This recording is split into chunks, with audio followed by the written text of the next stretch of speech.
Varicose veins కి సరైన చికిత్స కోసం సంప్రదించండి ఎవిస్ హాస్పిటల్. నమస్తే రమగారు. నమస్తే జయ. చందమామ కథ ఏదైనా చెప్తారా? మహావీరుడి కథ చెప్తాం. కోసల రాజ్యానికి కీర్తిచంద్రుడు అని ఒక రాజుగారు ఉండేవారట. ఆయనకి లేక లేక ఒక కుమార్తె పద్మావతి. పిల్ల బహు అందగత్తె. 14 ఏళ్ళు వచ్చినప్పటి నుంచి ఈ పెళ్ళి ఏ సంవత్సరం చేయాలి అటా ఇటా ఇటా ఆలోచించి మొత్తానికి 18వ ఏడు వచ్చాక అమ్మాయికి పెళ్లి చేద్దాము, స్వయంవరం చాటిద్దామా, ఏం చేద్దాము అని జాతకాలు చూస్తున్నారు. ఓకే. జాతకాలు చూపించుకుని ముందు ఈ అమ్మాయికి సమయం ఎప్పుడు ఏమిటో అవి చూస్తారుగా. అయితే ఏమైంది, ఈ జాతకాలు రకరకాల గురువుగారులు వాళ్ళు వీళ్ళు చేయి చూసేవాళ్ళు, హస్త సాముద్రికదారులు వీళ్ళు చాలామంది వస్తారు. ఈ వ్యవహారం సాగుతుండగానే ఉన్నట్టుండి ఒకనాడు యువరాణి మాయమైపోయింది. పద్మావతి లేదు. పడుకున్నది పడుకున్నట్టుగా మంచాలు గించాలన్నీ అలాగే ఉన్నాయి, అమ్మాయి లేదు. ఏం చేయాలో తెలియలే. ఎలా వెళ్ళిపోతుంది? ఏ తలుపు గడియ తీసినట్టుగా కూడా లేదు. పోనీ అమ్మాయి బయటికి వెళ్తే అనంతరం అదే వెళ్ళిపోతే గడియలు తీసి ఉండాలి. అంతేగా. సహాయం చేశారు ఎవరైనా ఆ చెలికత్తులు అనుకుంటే అందరూ మంచి గాఢ నిద్రలోనే ఉన్నారు. తెల్లవారేసరికి మాయమైపోయింది. సరే వీళ్ళేమనుకున్నారు, అంజనం వేయించాలి, ఆ పిల్ల ఎక్కడుందో బాగా వెతికారు. చుట్టుపక్కలంతా తోటలు దొడ్లు వెతికారు. ఏదైనా రాక్షస మాయ జరిగిందేమోనన్న అనుమానంతో అంజనం వేయించడానికి కూర్చున్నారు.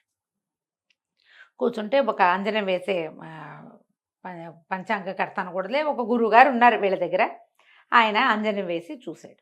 చూసి అమ్మాయి జీవించే ఉంది, ఈమెని ఒక బ్రహ్మరాక్షసుడు ఎత్తుకుపోయాడు. 3 నెలల్లో ఈ అమ్మాయికి బ్రహ్మరాక్షసుడితోటి వివాహం కాబోతోంది. వివాహం చేసుకోవటానికి తీసుకుపోయాడు వాడెవడో. 3 months ఉంది పెళ్ళికి. 3 నెలల్లో వివాహం చేసుకుంటాడు. అయిపోయింది. అప్పుడు మళ్ళీ అంజనం, ఆ రాక్షసుడికి మరణం ఉందా, ఈ పెళ్లి తప్పుతుంటే అవేమీ తెలియలే. మళ్ళీ వేయటానికి అంజనం వేసిన తర్వాత మళ్ళీ 15 రోజుల దాకా అంజనం వేయటానికి వీల్లేదు, దాని పద్ధతి అది. వీళ్ళకి ఏం చేయాలో తెలియలే. అయితే ఒక మంత్రి గారు అన్నారు, దాందే ఉంది మహాప్రభు, మన రాజ్యం నిండా సాహసవంతులే బోళ్ళంతమంది, సాహసికులు చాలామంది ఉన్నారు. శౌర్య ప్రతాపాలకి కోసల రాజ్యం పెట్టింది పేరు. ఓకే. సైన్యం చాలా పెద్దది మంది. చాటింపేయిద్దాం. ఎవరైతే రాజకుమార్తెని బ్రహ్మరాక్షసుడి నుంచి రక్షిస్తారో వాడికిచ్చి వివాహం చేస్తాము రాజకుమార్తెని. ఒకతే పిల్ల కాబట్టి ఆటోమేటిక్గా రాజ్యం బాగుందిగా. బాగుంది. ఈ చాటింపేశారు. చాటింపేస్తే చాలామంది మేం చేస్తామని రకరకాల జాతుల వాళ్ళు, ఏ జాతి వాడైనా వివాహం తప్పకుండా చేస్తానని రాజుగారు ప్రతిజ్ఞ చేశాడు. ఏ జాతి వాడికైనా చేస్తానంటే చిన్న పెద్ద సైనికులు, సైన్యాధికారులు, దండనాయకులు, చిన్న చిన్న గణాధ్యక్షులు, సామంతులు, వాళ్ళకి చిన్న దుర్గాల దుర్గాధిపతులు అందరూ తయారయ్యారు. ఈ బ్రహ్మరాక్షసుడు ఎక్కడున్నాడు అనేది కూడా మళ్ళీ 15 రోజుల్లో వీళ్ళకి తెలిసిపోయింది. ఆ రాక్షసుడు ఫలానా చోటు ఉన్నాడు. అయితే ఇప్పుడు రాక్షసు సంహారం చేసి పిల్లని తేవాలి. అయితే రాక్షస సంహారం చేయటానికి గుంపంతా వెళ్ళేసరికల్లా వీళ్ళకి ఒకడు అడ్డం పడ్డాడు.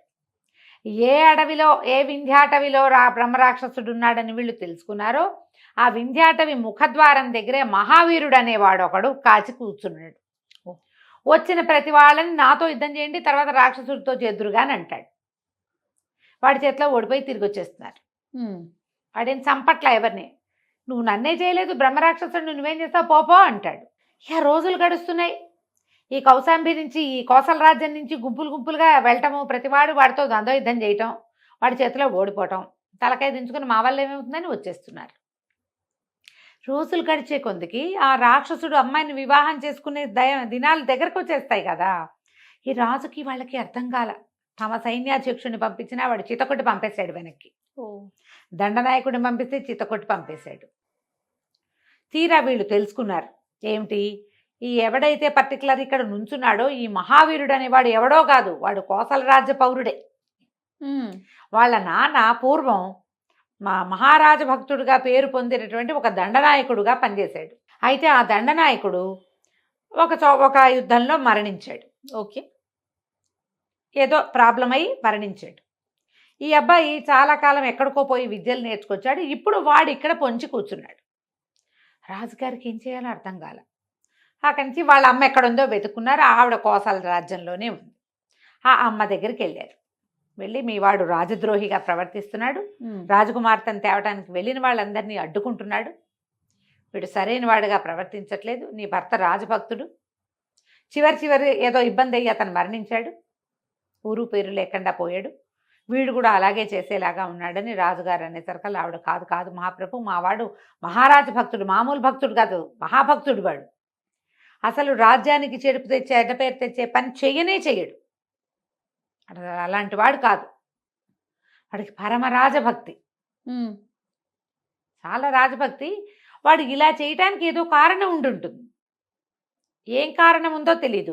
వాడు అసలు నిజానికి అక్కడికి వెళ్లే ముందు నా దగ్గరికి వచ్చి, అమ్మ నేను బ్రహ్మరాక్షసుని సంహరించదలుచుకున్నాను, నాకు ఆశీర్వాదం దీవించు అని దండం పెట్టి వెళ్ళాడు.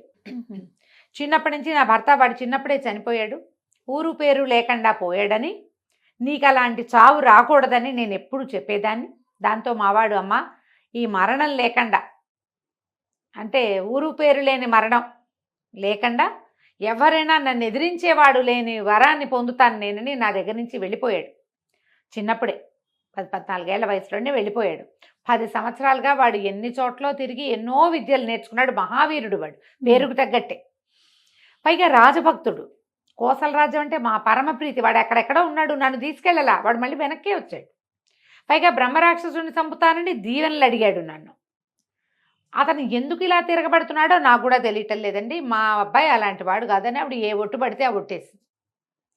రాజు మంత్రి ఏమన్నారు, మరి ఏదో మతలబు ఉంది ఇక్కడ, ఏమిటి ఉంది ఇక్కడ చూద్దాం అనుకున్నారు. సరే వీళ్ళేమనుకున్నారంటే, సైనికులు మామూలు వేషాలు వేసుకెళ్తే రండి నా మీద కత్తి యుద్ధానికి అంటాడు వాడు.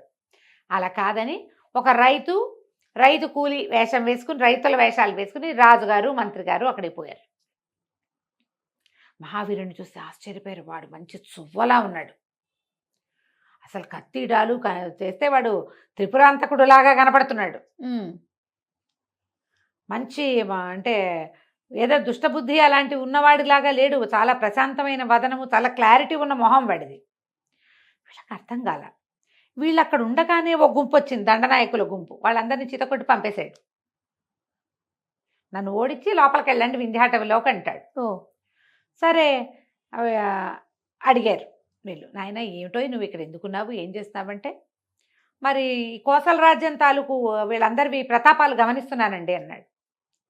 గమనిస్తావు సరే, గమనించడం ఎందుకంటే అది కాదండి, నేను ఇక్కడ వెయిట్ చేస్తున్నానా, వీళ్ళందరూ వచ్చారు, ఒక్కొక్కళ్ళు వస్తున్నారు, వీళ్ళు నన్నే మానవుణ్ణి జయించలేకపోతే బ్రహ్మరాక్షసుని ఎలా జయిస్తారు, ఎవడైనా నన్ను ఒకడు కొట్టి బ్రహ్మరాక్షసుని జయిస్తారేమోనని చూస్తున్నా, వీళ్ళు నా దగ్గరే ఓడిపోతున్నారు, అందుకని పంపించేస్తున్నాను అన్నాడు. అనేసరికల్లా ఈ మంత్రి గారు అన్నాడు, మరి అలాగైతే నీకు అంత ప్రతాపశాలి అయితే నువ్వే వెళ్ళి మా బ్రహ్మరాక్షసుని చంపచ్చు కదటోయ్ అని అడిగారు. అడిగితే ఎందుకు చంపకూడదండి, లక్షణంగా చంపచ్చు, నేను చంపడానికి రాజుగారు అడ్డం పడుతున్నాడండి అన్నాడు. వాళ్ళకి అర్థం కాదు, రాజు అడ్డం పట్టం ఏమిటి, రాజు చక్కగా పిల్లనిచ్చి పెళ్లి చేస్తానన్నాడు కాదు అన్నాడు కదా.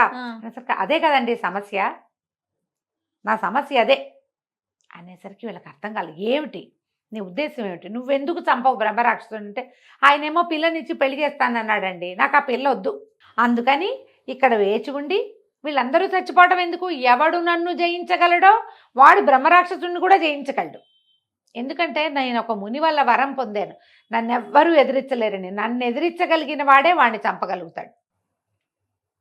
అసలు ఏమిటి, ఎందుకు పెళ్లి చేసుకోవు నువ్వంటే, నేను ముని దగ్గర వరం పొందానండి, ఒక 10 సంవత్సరాలు వీరోచిత విద్యలు నేర్చుకున్నా, ఒక మునిగారిని ఒక విపత్కర పరిస్థితిలో రక్షించాను, ఆయన అబ్బాయి నువ్వు ఎవరినైనా ఎదిరించగలవు, నిన్ను ఎదిరించే మానవుడు లేడు లోకంలో, నీకు అంత శక్తి ఇస్తున్నామన్నాడు. అయితే నువ్వు మానవాతీత శక్తిని కూడా నువ్వు జయించగలవు, కానీ నువ్వేదైనా మానవాతీత శక్తిని అంటే ఈ బ్రహ్మరాక్షసులు, పిచ్చచ్చాలు, దయ్యాలు, గంధర్వులు, యక్షులు, కిన్నరులు, కింపురుషులు ఉన్నారు కదా, అవును, వాళ్ళని ఎవరినైనా నువ్వు జయించాలంటే నీ తల్లి దీవెన అవసరం. నువ్వు 10 సంవత్సరాలుగా మీ అమ్మ చేత అన్నం తింటలా, నువ్వు బయట ఉన్నావు, మానవుడికి ప్రధాన రక్ష వాడి తల్లి దీవెన. కాబట్టి నువ్వు ఎవరినైనా మానవాతీత శక్తిని చంపాలంటే, ఎదిరించాలంటే మీ తల్లి దీవెన కాళ్ళకి దండం పెట్టి వీడిని జయించటానికి నాకు అనుజ్ఞివ్వు, దీవెనివ్వు అని మీ అమ్మతోటి అనిపించుకుని అప్పుడు వెళ్తే నువ్వు రాక్షసులను కూడా జయించగలవని చెప్పారు. నేను ఆ వరం పొంది తిరిగి వస్తూ ఉండగా ఒక దొంగల గుంపు ఎదురైంది. ఆ దొంగలు ఒక పల్లెటూరులో ఒక చంద్రిక అనే మహాద్భుత సౌందర్యవతి అయిన ఒక పిల్లని చూసి ఆ దొంగల నాయకుడు ఆ పిల్లని మోహించాడు. ఆడ పెళ్లిలో కొల్లగొట్టారు, ఓ పెళ్లిని కొల్లగొట్టడానికి వెళ్ళారు దొంగలు, బందిపోట్లు అలాగే కదా వెళ్తారు, ఆ ఊళ్ళో పెళ్లి ఉందనగానే అంత పడిపోతుంది దండంతా. పెళ్లిలో ఉన్న వాళ్ళందరినీ చావగొట్టి చెవులు మూసి అందరూ బంగారాలు పెట్టుకుంటారు పెళ్లిళ్లలో. సంపద ప్రదర్శన జరుగుతుంది. మొత్తం సంపద అంతా కొల్లగొట్టి ఆ పెళ్లి కూతురు అద్భుతంగా ఉన్న ఒక పల్లెటూరి పిల్ల చంద్రికని చూసి దాన్ని పెళ్లి చేసుకోవాలని నిశ్చయించుకుని పెళ్లి చేసుకోవడానికి కన్యాదానం చేయడానికి వాళ్ళ అమ్మని నాన్నని కూడా తీసుకుని పెళ్లి చేయడానికి పురోహితుడిని కూడా తీసుకుని వెళ్తున్నారు. ఆ పిల్ల గోల్మని ఏడుస్తోంది వీడిని పెళ్లి చేసుకోవటానికి, ఆ దొంగ వెధవని. అక్కడి నుంచి వాళ్ళ అమ్మా నాన్న కూడా దుఃఖిస్తున్నారు. పురోహితుడి నెత్తి మీద చేతులు పెట్టుకుని ఉన్నాడు. ఎప్పుడైతే వాళ్ళు ఎదురుబడి వీళ్ళు ఏడుస్తున్నారో ఈయన ఈ కుర్రాడు మహావీరుడు తన శక్తిని పరీక్షించడానికి ఆ పెద్ద పెద్ద మంచి బ్రహ్మాండమైన పర్సనాలిటీస్ ఉన్న ఆ దొంగల దండుని ఎదుర్కొన్నాడు. చెప్తున్నాడు అనమాట, దొంగల దండులో ఉన్న 40 మందిని చావగొట్టి చెవులు మూసాను నేను. ఓకే. పారిపోయారు వాళ్ళంతా, సంపదంతా వదిలేశారు. అయితే ఏమైంది, వాళ్ళని వాళ్ళ ఇంట్లో దింపుదామనుకున్నాను. తల్లిదండ్రి పిల్ల పురోహితుడు ఉన్నారు కదా. అయితే తల్లిదండ్రి ఏమన్నారు, నాయన శుభ్రంగా పెళ్లి సంబంధం కుదిర్చాం, పెళ్లి కాస్త ఆగిపోయింది, ఇప్పుడు మేము మళ్ళీ వెనక్కి ఊరు వెళ్ళినా పెళ్లి కుదరదు. ఇంకా పెళ్లి ఆగిపోయిన పిల్లకి పెళ్లిళ్ళు కాబట్టి పాత రోజుల్లో జరిగేది కాదు. ఈ పిల్ల ఏదో దురదృష్టి జాతకురాలు అనుకుంటారు. ఈ వచ్చిన దొంగ వెధవుల పెళ్లి వాళ్ళని చావచిత కొట్టారు. పెళ్లి కొడుకు ఏ స్థితిలో ఉన్నాడో కూడా తెలియదు. వాళ్ళు చిచ్చి మీ సంబంధం మాకు వద్దనొచ్చు, మరి ఇప్పుడు మా పిల్ల బతుకు ఏమిటి, పెళ్లి జరగదు దీనికి. ఇంకా కన్యాదానం చేయటానికి మేమిద్దరం ఉన్నాం, అమ్మా నాన్న. పెళ్లి చేయడానికి పురోహితుడు ఉన్నాడు, పిల్ల సిద్ధంగా ఉంది. బాబాబు బంగారు కొండలా ఉన్నావు, మా పిల్లని పెళ్లి చేసుకో అన్నాడు. నేను కూడా ఇంటికెళ్ళినా పెళ్లి చేసుకోవాలి, పెళ్ళి ఎలాగూ తప్పదు, పిల్ల చూస్తే చక్కగా లక్షణంగా ఉంది, మా జాతే కదా అని ఆలోచించుకుని పెళ్లి చేసుకున్నానండి. అడవిలో చంద్రికను తీసుకుని మా అమ్మని కలవడానికి నేను ఇంటికి వస్తుంటే ఒక బ్రహ్మరాక్షసుడు ఎదురయ్యాడు. ఓహో, వాడే వీడు. ఓకే. ఆ బ్రహ్మరాక్షసుడు ఏం చేశాడు, నన్ను కొట్టి, చంద్రిక మహాద్భుత సౌందర్యవతి కాబట్టి ఈ పిల్ల నాకు నచ్చింది, ఇట్లా పల్లెటూరు పిల్లని ఒక పిల్లని చేసుకోవాలనుకుంటున్నాను, 3 నెలల తర్వాత నేను 8 మంది మానవ కాంతల్ని పెళ్లి చేసుకోబోతున్నా, అందులో ఇదొక కాంత అని ఆ చంద్రికను తీసుకుని వెళ్ళిపోయాడు. అయితే ఏమైంది, నేను ఎవరైనా నన్ను ఎదుర్కోలేరు, నేను మునివర ఉంది. కానీ వీడు మానవాతీత శక్తి. ఈ మానవాతీతుడిని జయించాలంటే నేను మా అమ్మ దీవెన పొందాలి. నేను బాగా 100 రామళ్ళ దూరంలో ఉన్నా, మా అమ్మ లేదు అక్కడ, నేనేం చేయను. అందుకని ఏం చేశారు, చంద్రికను వాడిని తీసుకెళ్ళిపోనిచ్చి, ఇంకా వాడు 3 నెలల సమయం చెప్పాడు కాబట్టి పరిగెత్తుకుంటూ ఊరొచ్చి మా అమ్మ దగ్గర దీవెనలు తీసుకున్నా చంద్రికను రక్షించుకోవడానికి. ఇంతలో ఏమైంది, ఈ వ్యవహారం వచ్చింది. ఓకే. ఈ వ్యవహారం వస్తే రాజుగారు ఏం చెప్పారు, ఎవరైతే బ్రహ్మరాక్షసుని సంహరిస్తారో వాడికి తన కూతుర్ని ఇస్తానని చెప్పారు. నేనేమో కోసల రాజ్య పౌరుణ్ణి, రాజాజ్ఞ శిరోధార్యం. ఓహో. ఇప్పుడు గనక నేను బ్రహ్మరాక్షసుని చంపానంటే నేను రాజకుమార్తెని పెళ్లి చేసుకోవాలి. నేను ఏకపత్ని వ్రతుడుగా ఉండదలుచుకున్నా. మా నాన్న తాత ముత్తాత అందరూ ఏకపత్ని వ్రతులే మా ఇంట్లో. నేను ఆ వ్రతం చెడగొట్టాలని అనుకోవటల్లా. చంద్రిక పైగా నా భార్య కొత్తగా ఇప్పుడే పెళ్ళయింది. నేను ఇప్పుడు రాజకుమార్తెను పెళ్లి చేసుకుంటే చంద్రిక అన్యాయం అయిపోతుంది, నా వ్రతం పోతుంది. అందుకని ఇక కోసల ప్రజల్లో ఎవరైనా సరే ఒకడు నాతో ధీటైన వాడు కనపడతాడేమో, వాణ్ణి ఈ బ్రహ్మరాక్షసుడి దగ్గరికి పంపిద్దామని వేచి ఉన్నా. రాజుగారు ఈ మాట చెప్పాడు కాబట్టి నేను చంపానంటే నేను దొరికిపోతాను, అందుకని నేను ఇక్కడే ఉన్నానంటే అప్పుడు రాజుగారు అన్నాడు, బాబు దాని దేవుంది నాయన, నువ్వు వాడిని చంపి మా పిల్లని మాకు అప్పచెప్పు, మా అబ్బాయిని పెళ్లి చేసుకోవాలన్న నియమం లేదు అంటే మీరు ఇది ప్రతిజ్ఞ చేయండి అన్నాడు. వెంటనే మళ్ళీ రాజుగారు ఊళ్ళో టంకేయించారు. ఎవరైతే బ్రహ్మరాక్షసుని చంపి రాజకుమార్తెని రక్షిస్తారో వాళ్ళ శౌర్య ప్రతాపాలకు మించి తగిన ఉచిత రీతిని గౌరవిస్తాము, రాజకుమార్తెని వివాహం చేసుకోవాలన్న నిర్బంధం లేదు అని మళ్ళీ ప్రకటన చేస్తే ఈ వీడు మహావీరుడు వెళ్ళి ఆ బ్రహ్మరాక్షసుడి దగ్గర 8 మంది ఆడపిల్లలు ఉన్నారు. అందులో ఒకటి రాజకుమార్తె, ఇంకోటి వీడి భార్య అయిన చంద్రిక, ఇంకా ఉన్నారు 6 ఆడపిల్లలు. ఎక్కడెక్కడి నుంచో తెచ్చాడు. రకరకాల రాజ్యాలకు పోయి వాళ్ళందరినీ వింధ్యాటవిలో దాచాడు. ఎవ్వరూ వాడిని ఎదుర్కోలేకపోయారు. వాడు అప్పుడే చెప్పాడు, నన్ను ఎదుర్కోగలిగితే వచ్చి వింధ్యాటవిలో ఎదుర్కోను. వీడు అందుకని వింధ్యాటవి ముఖంలో నుంచుని ఉన్నాడు అనమాట.